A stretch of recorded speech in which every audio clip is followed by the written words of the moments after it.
लोकसभा चुनाव के लिए बीजेपी अपने दांव चल रही है तो उसे काटने के लिए कांग्रेस अपने दांव चल रही है। आज कांग्रेस ने लोकसभा चुनाव के लिए उम्मीदवारों की पहली सूची जारी कर दी है। कांग्रेस ने पहली लिस्ट में 39 उम्मीदवारों के नामों का ऐलान किया है। इस लिस्ट में राहुल गांधी, भूपेश बघेल, शशि थरूर जैसे बड़े नाम शामिल हैं। कांग्रेस की पहली लिस्ट में पूर्व मुख्यमंत्री और 2 पूर्व मंत्रियों को मैदान में उतारा गया। केसी वेणुगोपाल ने प्रेस कॉन्फ्रेंस कर उम्मीदवारों के नाम का ऐलान किया। पार्टी की पहली लिस्ट में 15 उम्मीदवार जनरल और 24 उम्मीदवार SC, ST, OBC और अल्पसंख्यक कैटेगरी के हैं। 12 उम्मीदवार ऐसे हैं जिनकी उम्र 50 साल से कम।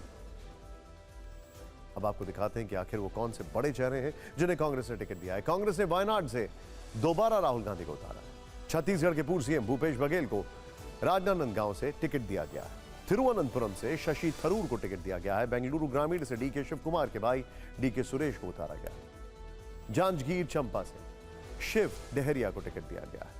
महासमुंद से ताम्रध्वज साहू को उतारा गया। केरल के कोड़िकोड से MK राघवन को टिकट दिया गया। अब आपको वो सीट दिखाते हैं जहां इस बार चुनाव में कांटे की टक्कर है। छत्तीसगढ़ की महासमुंद सीट पर कांटे का मुकाबला है। यहां कांग्रेस के ताम्रध्वज साहू को बीजेपी की रूप कुमारी चौधरी कड़ी टक्कर दे रही है। दूसरा कड़ा मुकाबला भी छत्तीसगढ़ की राजनांदगांव सीट पर है। यहां भूपेश बघेल को कड़ी टक्कर दे रहे हैं बीजेपी के संतोष पांडे। वहीं केरल के तिरुवनंतपुरम में भी कड़ी टक्कर है। यहां कांग्रेस को कड़ी टक्कर दे रहे हैं बीजेपी के राजीव चंद्रशेखर। कांग्रेस ने पहली लिस्ट जारी कर अपनी ही पार्टी के अंदर बड़ा राजनीतिक संदेश देने की कोशिश की है।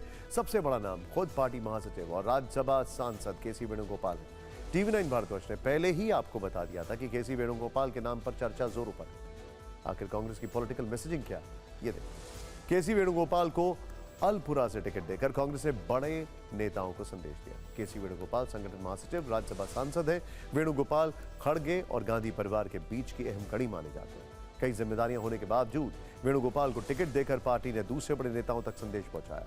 पार्टी का मानना है कि संसद तक चुनाव लड़कर ही पहुंचना होगा। अशोक गहलोत और कमलनाथ जैसे नेताओं तक भी संदेश पहुंचाने की कोशिश की गई है। दिग्विजय सिंह, रणदीप सुरजेवाला, अजय माकन और प्रमोद तिवारी जैसे सांसदों पर दबाव पड़ेगा। 2019 में जो नेता विपरीत लहर में जीत कर आए उनको वरीयता दी गई। सिर्फ एक सिटिंग MP का टिकट उनकी इच्छा के मुताबिक बदला गया। त्रिचूर से सांसद TN प्रतापन ने अपनी जगह मुरलीधरन को टिकट देने को कहा।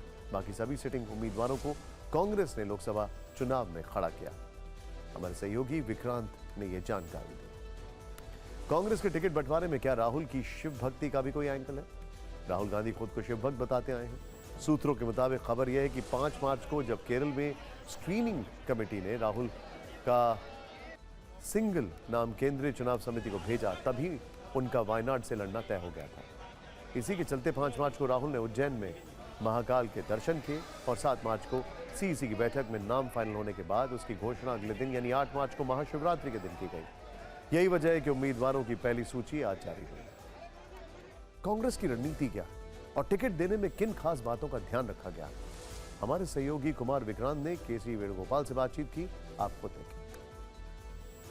Sir, you are fighting Lok Sabha election. You are Rajya Sabha MP. You are General Secretary organization. Now, other leaders should also fight the elections. No, our maximum priority is to take maximum Lok Sabha seat in these elections and win these elections. That is our priority. First and foremost priority is to win maximum Lok Sabha seat for Congress party. That is why we are doing this strategy. Thank you. Thiruvananthapuram से कांग्रेस उम्मीदवार शशि थरूर ने कांग्रेस की पहली list पर क्या कहा? हमारे सहयोगी शिवांग माथुर ने उनसे बातचीत की। को फिर से मौका दिया है पार्टी ने चुनाव लड़ने का। आपके सामने राजीव चंद्रशेखर हैं और अब मुझे ये बताएं कि कितना टफ होने वाला है शशि थरूर के लिए चुनाव जीतना। देखिए, मैं कोई भी चुनाव में कोई भी मैं रिलैक्स करके नहीं आया हूँ। मेरे ख्याल में मेरा सेवा मेरे लिए बोलते हैं और 15 साल से मैं सेवा कर रहा हूं और मैं जन से पूछेंगे कि अगर आप संतुष्ट हैं मेरी सेवा से तो मुझे एक और मौका दे दीजिए, बस इतनी ही बात है। आप भूल जाइए मत कि ये त्रिकोण चुनाव है, क्योंकि हमारे कम्युनिस्ट पार्टी भी काफ़ी वहाँ मजबूत है। मैं सीट उन लोगों से छीन लिया था और जिनसे छीन लिया वो वापस आ रहा है कम्युनिस्ट पार्टी के उम्मीदवार के रूप में। तो 3 उम्मीदवार के साथ इस चुनाव लड़ेंगे। मैं सबको जानता हूं, मैं किसी के खिलाफ नहीं हूं। अब बात करते हैं बंगाल की। संदेश खाली के डॉन शाहजहां शेख को लेकर बड़े खुलासे हो रहे हैं।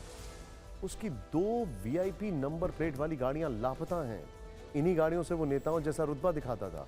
जांच एजेंसियों को नंबरों का पता चल चुका है, लेकिन उनकी पकड़ से ये गाड़ियां दूर हैं और ड्राइवर भी। इन गाड़ियों का रहस्य क्या है? क्या इनके अंदर कोई बड़ा सुराग छिपा है? संदेश खाली में शाहजहां शेख के ठिकाने से हमारी एक्सक्लूसिव रिपोर्ट।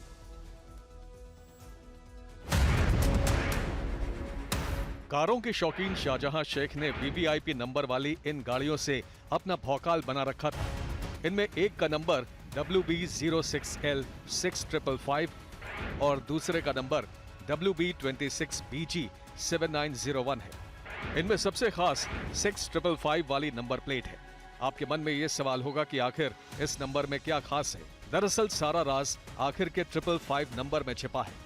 शाहजहां शेख की गाड़ी का नंबर सीएम ममता बनर्जी और उनके भतीजे अभिषेक बनर्जी से मिलता जुलता है। शायद इसी नंबर के दम पर ही वो खुद को संदेश खाली का सीएम समझने लगा था।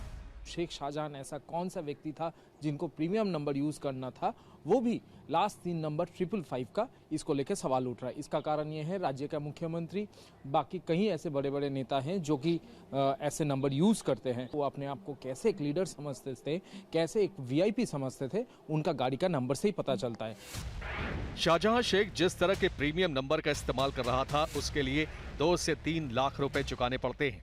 कहा जाता है कि उसने गाड़ी के ड्राइवर को यह हुक्म दे रखा था कि स्पीड लिमिट का नियम मानने की जरूरत नहीं है और किसी में यह दम नहीं कि उसकी गाड़ी को रोक दे। पुलिस सूत्रों के मुताबिक इन दोनों गाड़ियों के खिलाफ कुल 118 केस दर्ज है।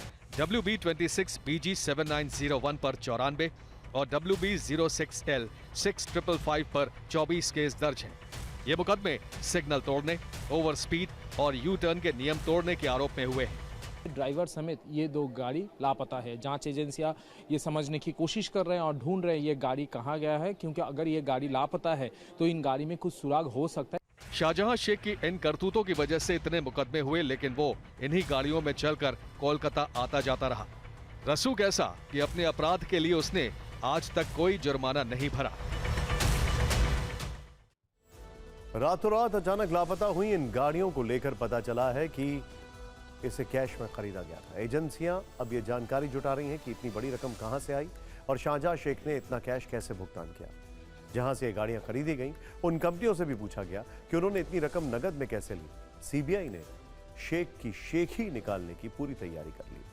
संदेश खाली में आप जो ये घर देख रहे हैं, ये उसी शाहजहां शेख का है। आज सीबीआई की टीम ने यहां दोबारा धावा बोला। केंद्रीय एजेंसी सबूत जुटाने के मकसद से यहां पूरी टीम के साथ पहुंची। इसी आधार पर अब आगे उनसे पूछताछ की जाएगी। लेकिन ये तस्वीरें बताती हैं कि शाहजहां शेख कैसे आलीशान जिंदगी जीता था।